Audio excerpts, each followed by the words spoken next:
Hi hello మా ఎలా ఉన్నారు?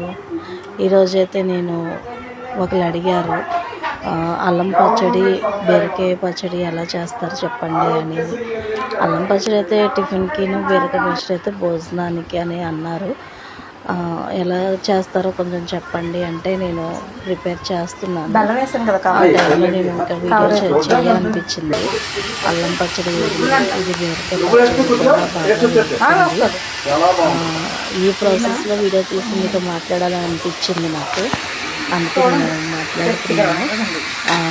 బీరకాయ పచ్చడి అల్లం పచ్చడి కూడా ప్రిపేర్ అయ్యింది. ఈ ప్రాసెస్లో వాళ్ళు నేర్చుకుంటున్నారు. పచ్చళ్ళు అయితే నేను బాగానే వండుతాను. అలాగని బాగుంది, వచ్చింది. టేస్ట్ కూడా చాలా బాగుంది. చూసి ఎలా ఉందో లైక్ చేయండి, ఎలా ఉందో కూడా కామెంట్లో కూడా పెట్టండి. ఈ బీరకాయ పచ్చడి గురించి